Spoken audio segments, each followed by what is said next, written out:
Oke, halo semuanya, selamat datang lagi di The Lazy Gadgets. Di sini sekarang jam 5 pagi dan video ini harusnya akan sampai ke kalian kurang lebih 12 jam lagi ya. Karena saya hari ini baru selesai over tadi di The Lazy Titip dan cukup melelahkan ya. Di sebelah saya ada Thomas Shelby 1/6 punya David yang dia beli kudanya juga. Gue juga nggak tahu kenapa nih orang beli kuda, tapi kalau ada yang mau beli kudanya yang berambut dan punya alat kelamin ini bisa hubungi David karena katanya dia mau jual dengan angka mulai dari 1 juta rupiah saja. Tapi keren, sekarang gue punya temen yang nemenin gue syuting. Namanya Tom. Oke, kita akan mulai dari berita pertama yang cukup nggak tahu ya. Gue nggak tahu ini kenapa YouTube tuh agak aneh belakangan ini. YouTube itu baru aja kemarin tuh kan isu dimana dia itu punya 5 iklan sekaligus. Nah, kali ini dia punya 12 iklan. Bahkan terakhir screenshot yang gue lihat, gue nggak tahu itu Photoshop apa enggak, itu 20 iklan sekaligus. Dan sekarang ada sebuah user atau beberapa user yang memperlihatkan kalau untuk menonton video premium, bukan untuk video premium, untuk kayak nonton bokep, untuk menonton video dengan resolusi 2160p atau 4K itu memerlukan premium. YouTube, are you trying to make people to use YouTube fan chat? Oh what? Aneh banget. Gerakan yang dipakai oleh YouTube ini memaksa semua orang jadi premium tuh aneh banget. Jadi gue nggak tahu, semoga hal-hal ini nggak nyampe ke kita ya. Maksud gue kan, so far gue buka TV nonton YouTube tuh masih 2 iklan gitu. Jadi 160 buat premium sih agak jijik sih menurut gue.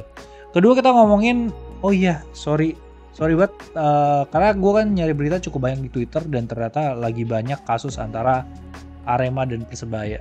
Jadi berduka cita juga atas kejadian itu karena terakhir waktu gue baca di Twitter tuh korbannya itu udah 90. Gue nggak tahu nanti update-nya udah di berapa, tapi so far 90 dan gue harap itu udah yang paling terakhir. Jadi sekali lagi terus berduka cita.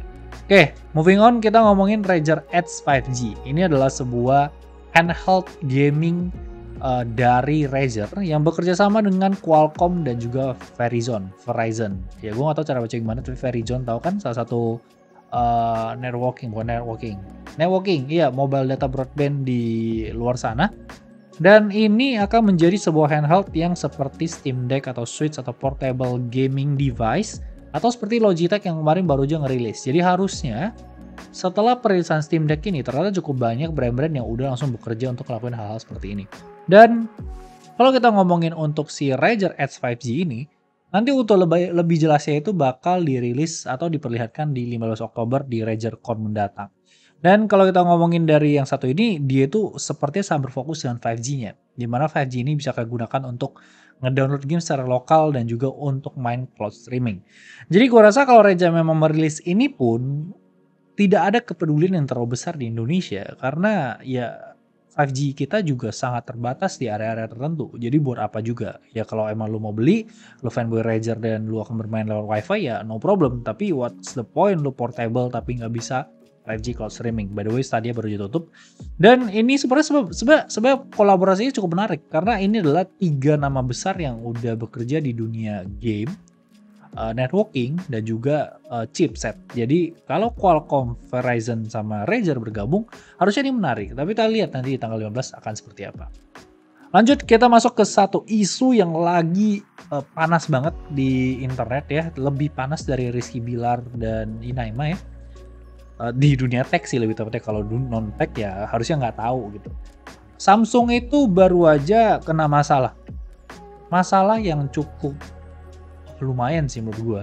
Dan ini sebenarnya gue juga dikasih tahu Sony, dia bilang, "Jo, lu coba nonton video Mr. Who's the Boss yang ngebahas baterai Samsung." Dan turns out secara singkat beberapa smartphone dari Mr. Who's the Boss ini, spesifiknya Samsung, itu swollen. Swollen itu apa ya? Kalau kita ngomong itu baterainya hamil. Jadi baterainya itu membesar dan akhirnya mendorong casing belakang dari smartphone dan akhirnya tuh kayak ya hamil gitu, baterai itu udah hamil. Dan kalau kata Mr. Who's the Boss ini berkemungkinan karena ada heatwave yang baru aja kena ke Amerika, jadi ada Amerika, dia kan di UK, jadi ada masalah temperatur yang harusnya ya menjadi salah satu faktor di sini. Cuman baik lagi, cuman brand Samsung doang yang kena masalah ini. Akhirnya si Mr. Who's the Boss ini, dimana salah satu itu Samsung yang space dan itu tuh ada nama dia gitu, jadi lumayan sakit hati. Si Mr. Who's the Boss ini ngobrol sama MKBHD dan juga Jerry Rig Everything, dan ternyata mereka juga merasakan hal yang sama. Beberapa smartphone Samsung mereka itu emang swollen juga atau hamil juga. Akhirnya setelah kasus ini dibawa oleh Mr. Who's the Boss, banyak orang Twitter yang juga mengatakan hal yang sama. Cuman notes-nya di sini adalah memang banyak, karena ini bahasnya Samsung, banyak yang bilang iya smartphone Samsung gue juga gitu segala macam. Tapi beberapa orang juga mengatakan kalau sebenarnya nggak Samsung doang.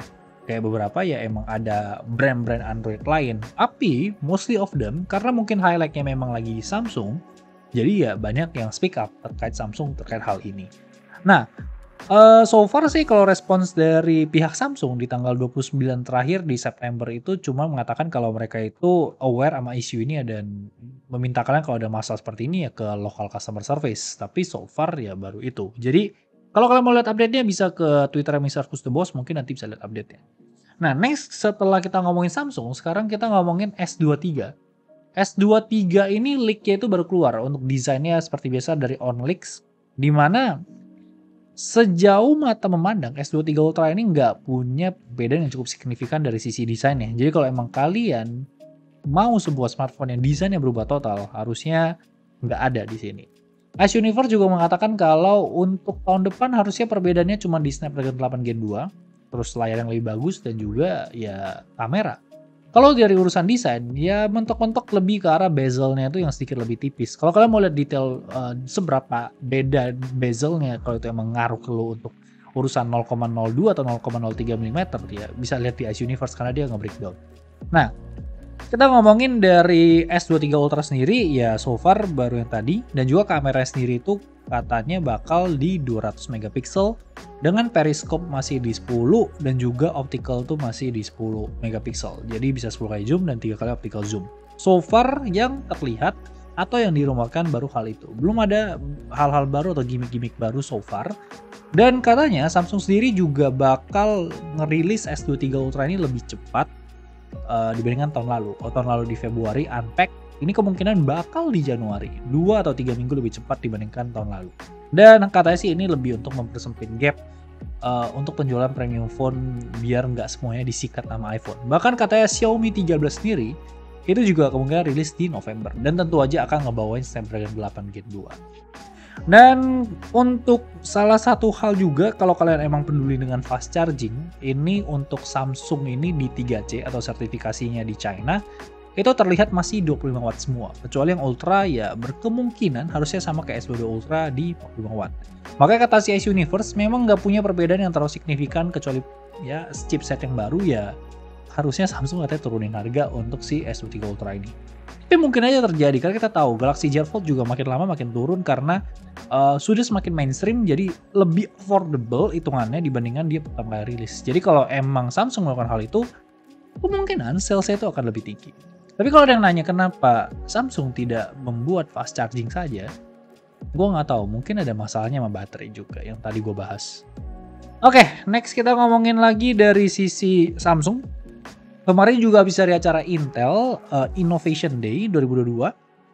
Di situ dia memperlihatkan sebuah convertible PC, atau harusnya convertible PC ini kayak ROG Flow ya, yang dimana bisa dilepas. Dan di situ terlihat kalau OLED mereka sekarang udah bisa expandable dari 13 inch sampai ke 17 inci. Dia udah bisa rollable, expandable yang berbeda dengan foldable, di mana foldable tuh punya hinge, sedangkan kalau rollable OLED itu harusnya punya kayak bumpy gitu loh, karena dia kan fleksibel gitu. Tapi kita nggak tahu sampai kita megang langsung, karena terakhir ini gue udah bahas juga di LG apa namanya, LG expandable, LG rollable di minggu lalu. Terus Samsung juga baru mengeluarkan sebuah paten yang cukup menarik, di mana dia membuat face unlock dengan 2 kamera under display itu di atas dan di bawah dari si smartphone Samsung tersebut. Jadi so far masih paten, masih konsep, tapi ini setidaknya membuat face unlock tuh lebih presisi, karena kalian bisa ngeliat ke smartphone kalian dan itu tuh kayak ke mata kalian tuh dari atas sama bawah. Jadi harusnya akan lebih baik untuk menautentikasi muka kalian. Next kita ngomongin dari sisi iPhone 14. Ini kayaknya mic gue agak jauh dikit. Coba gue deketin lagi. iPhone 14 bukan, sorry. iPhone 15 ini 14. Ini demand-nya tuh masih sama sepertinya dari minggu lalu yang dibahas, di mana Pro Series itu memang lebih mendominasi, sedangkan yang Vanilla Series itu biasa aja. Dan harusnya ini wajar, karena gue udah bilang dari awal kita dipaksa untuk ke Pro Series, dan Vanilla Series ini bahkan kalau kalian lihat dari reviewer segala macamnya juga ya nggak baru, ya sama aja gitu, nggak ada yang berbeda, kayak cuma ganti chipset. Jadi gue juga nggak bingung gitu. Dan terakhir katanya sih emang dari produksinya ini bakal turunin 6 juta unit karena emang demand-nya tuh nggak nyampe.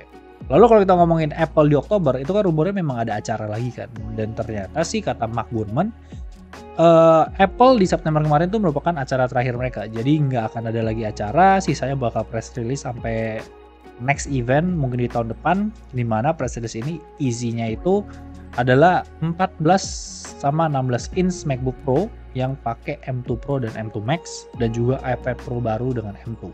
Harusnya itu doang. Next, ngomongin Mark Gurman, dia juga ngomongin kalau di 2023 ada beberapa produk menarik yang akan rilis. Let's say MacBook Air baru dengan M3 loh, M3. Lalu ada iMac dengan M3, yang berarti iMac ini kalau rilis di tahun depan, dia akan langsung nge-skip M2. Lalu ada gabungan dari Apple TV, HomePod, dan juga FaceTime. Jadi dia itu kayak semacam apa ya, home hub gitu loh, kayak punya TV yang jadi hub untuk semua ekosistem yang lu punya. Dan katanya ini masih akhir 2023. Lalu ada juga Mac Pro, HomePod, Reality Pro, dan larger iPad. Di mana iPad ini harusnya di ukuran 14,5 inci, dan Reality Pro ini harusnya lebih ke mixed reality headset yang dari kemarin udah dibahas, Apple Glasses yang udah dari kemarin dibahas. Jadi akan cukup menarik kalau emang semuanya itu akan dihasilkan atau dirilis oleh si Apple di 2023. Dan tentunya kita ngomongin juga dari sisi 2023 udah pasti ada yang namanya iPhone 15. Nanti gue akan bahas di bawah terkait iPhone 15 ini perbedaannya, rumornya kemungkinan bakal apa. Lalu ada sedikit tambahan juga, ini sedikit aja, ini adalah terkait engrave dari AirPods Pro 2. Jadi sebenarnya ini bukan hal baru, engrave ini nggak hal baru. Dimana kalau kalian beli AirPods Pro, kalian tuh bisa kayak naruh emoji, kalian bisa taruh tulisan dan segala macam ya. Cuman setahu gue di Pro 2 ini sekarang tulisannya tuh teksnya tuh jauh lebih banyak, kalian bisa tulis lebih panjang lagi atau sampai 7 teks kalau nggak salah. Tapi menariknya adalah ketika kalian mencoba connect AirPods Pro yang engrave itu ke smartphone kalian, atau mungkin teman kalian minjem, pop-up animation-nya itu akan memperlihatkan tulisan engrave yang ada di AirPods kalian itu. Jadi itu kayak ngasih personal touch ke kalian kalau yes, ini adalah barang kalian. Dan ini tuh kayak bener-bener ngasih sebuah apresiasi yang it's a very good move dari Apple, yang bikin kayak wah, ini tuh kayak lu makin betul gitu pakai AirPods Pro, kayak lu tahu ya ini punya gua, sono gitu. Dan kalau kita ngomongin ini kenapa bisa juga gue belum nemu kenapa. Apakah mungkin dari serial numbernya, atau mungkin data dari setiap serial numbernya itu udah tersimpan sih. Dan mungkin terkoneksi ke iCloud. I don't know. Aku nggak tahu. Aku nggak tahu deh, kayak kamu. Gue nggak tahu kayak dari mana ini bisa terjadi. Tapi ini hal yang cukup menarik. Lalu Apple Watch Ultra ini kembali lagi dari TechRex. Iya sih, TechRex sih namanya. Otakku kalau jam 5 tuh udah agak-agak ngehang. Ini kemarin setelah dia nyoba untuk nabrakin mobil dia, bukan mobil dia, mobil nggak tahu punya siapa, ditabrakin ke mobil rongsokan buat nyobain Apple Car Crash. Sekarang dia ngambil Apple Watch Ultra yang harganya itu 15 juta kalau di Tokopedia, di toko HP dia kalau mau beli. Itu dia coba untuk durability test. Jadi pertama dia coba jatuhin normal, lecet-lecet dikit, tapi layar internal semua nggak ada masalah. Kedua dia masukin ke kayak satu botol aqua yang udah digunting setengah, terus ada kuku gitu, terus dia dikocok-kocok di dalam, dan di situ ya nggak ada scratch sama sekali, tapi yang kotor strapnya aja, itu wajar. Dan yang tiga, yang paling terakhir itu, wah ini agak gila. Dia itu ngambil palu dan dia ngehantam si Apple Watch Ultra ini. Menariknya adalah sampai 12 kali hantaman, itu layar dari Apple Watch Ultra itu nggak rusak sama sekali. Yang rusak internalnya. Hardware di dalamnya rusak, jadi Apple Watch Ultra itu nggak bisa nyala. Lebih menariknya lagi, meja yang dipakai sebagai dasar untuk dihantamnya Apple Watch Ultra ini rusak duluan dibandingkan layar Apple Watch Ultra ini. Jadi udah memperlihatkan seberapa kuat layar yang ada di Apple Watch Ultra ini. Sampai tuh meja, gue nggak tahu, mungkin meja IKEA ya. Meja IKEA kan agak bolong-bolong ya tengahnya, jadi kayak honeycomb gitu kan. Jadi mungkin itu bolong duluan gitu kan, karena nggak bisa nahan bebannya. Tapi di pukulan ke-15 itu layar baru benar-benar rusak. Internal rusak duluan baru layar. Jadi harusnya kalau urusan ketahanan di luar sana ini udah lebih dari aman banget. Lalu iPhone 15 Ultra ini sedikit tambahan aja, ngelanjutin yang dari minggu lalu, ini katanya bakal punya 2 kamera depan. Belum tahu 2 kamera depan ini buat apa. Apakah emang buat vertical zoom yang nggak tahu gunanya juga buat apa, atau mungkin biar kalian bisa dapat better portrait. Dan terakhir katanya bahkan bisa untuk stereoscopic kamera, itu kayak lebih kayak mungkin ke VR kali ya, jadi kayak lu punya dua kamera gitu, jadi kayak bisa dilihat 360 and things. Tapi so far rumor terbaru itu. Dan kalau kita ngomongin iPhone 15 ini sebenarnya agak menjijikan buat gue pribadi. Memang semuanya katanya bakal dapat Dynamic Island. Jadi Dynamic Island ini hanya akan eksklusif di iPhone 14 Pro untuk sementara. Dan harusnya seperti yang gue bilang USB-C semua. Cuman yang menjadi masalah adalah katanya promotion dan juga always on display. Karena ini adalah hal yang sama ya di refresh rate 1/120. Itu akan terbatas untuk Pro Series sama Ultra Series.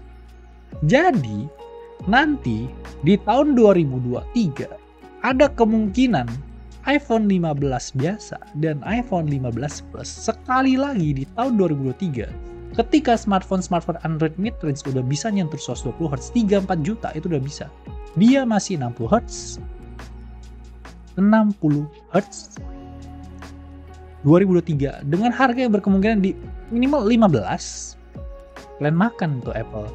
Minimal ya udahlah, maksud gue kalau emang kemungkinan rumornya udah begini ya, ini adalah saat yang tepat untuk lo mulai nabung setahun beli Pro Series. Tapi kalau emang nggak sanggup setahun, ya udah lo nabung 2 tahun beli Pro Series di tahun depannya lagi.